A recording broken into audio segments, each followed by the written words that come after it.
A possibilidade de uma guerra entre Rússia e Ucrânia aumentou, e isso é preocupante, porque de uma forma ou de outra a gente vai acabar se envolvendo. Vladimir Putin recentemente disse que essa disputa entre eles é uma coisa artificial. Será? Bora lá conferir!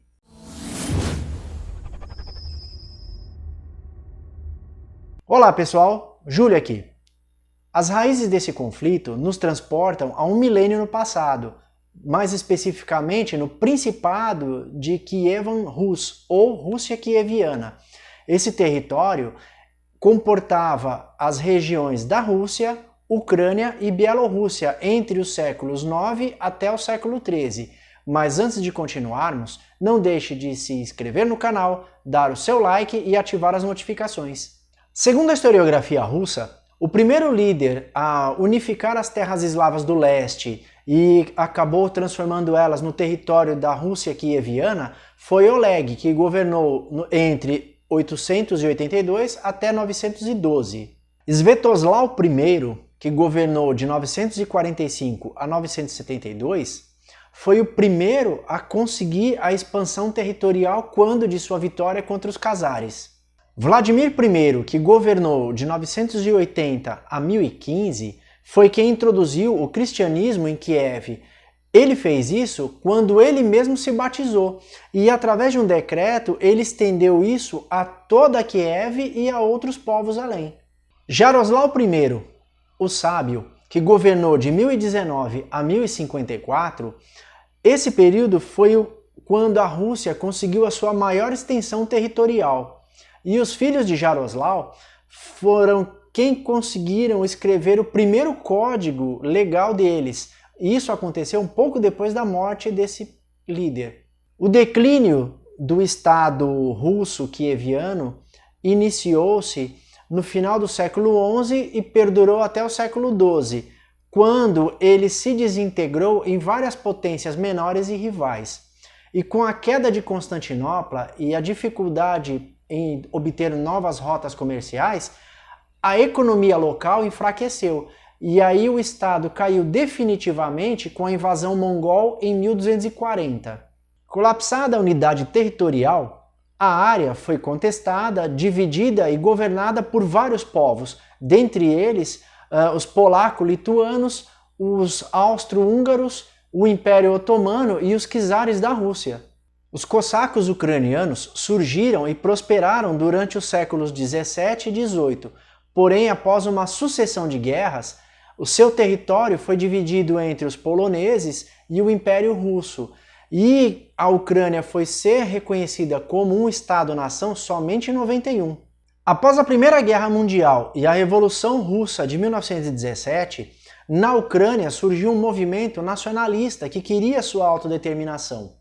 Porém, entre 1917 a 1920, vários estados ucranianos se tornaram independentes e a parte oriental da Ucrânia se tornou a República Socialista Soviética, e essa foi absorvida pela União Soviética em 1922. Considerado o celeiro da Europa devido à fertilidade das suas terras, em 2011, a Ucrânia tornou-se o terceiro maior exportador de grãos do mundo, com uma safra muito acima da média.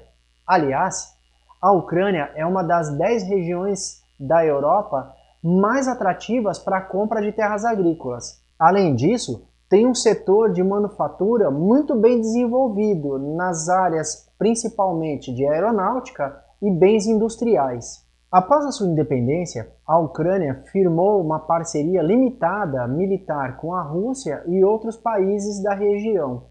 E, ao mesmo tempo, ela fez uma parceria com a OTAN em 1994.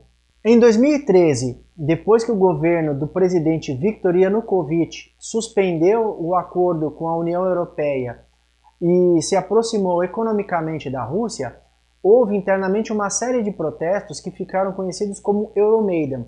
Esses protestos depois se tornaram a Revolução da Dignidade, que culminou na derrubada de Yanukovych. A consequência desses protestos levou à anexação da Crimeia pela Rússia em março de 2014 e na Guerra de Donbass desde abril de 2014 até os dias atuais.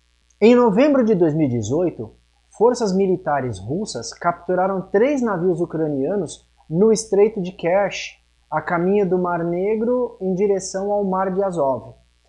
Isso aumentou o conflito na região e foi a primeira vez em 4 anos que a Rússia admitia abertamente que os seus militares haviam disparado contra a Ucrânia.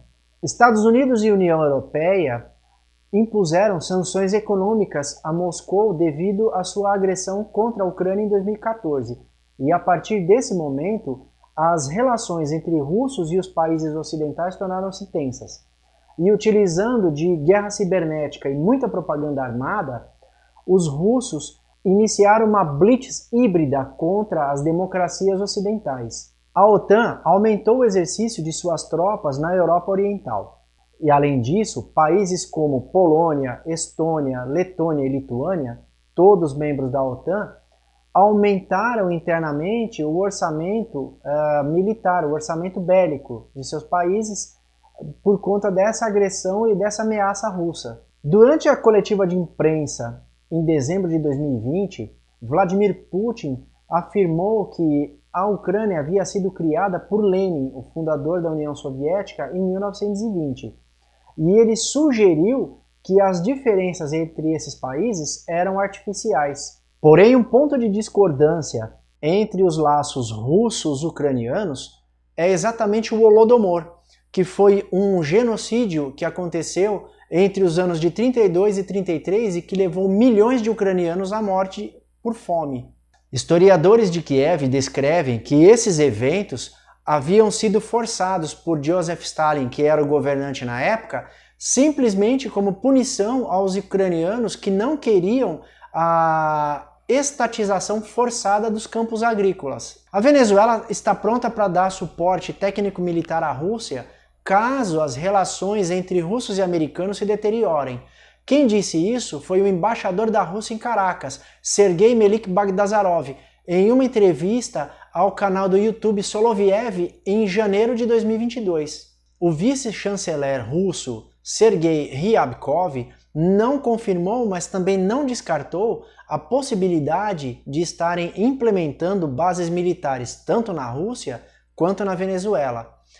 Aguardemos, portanto, uma solução diplomática pacífica desse conflito, pois nesse momento, e em momento algum, interessa mais uma guerra naquela região. Porque se acontecer uma guerra, muitas vidas inocentes serão ceifadas por essas pessoas.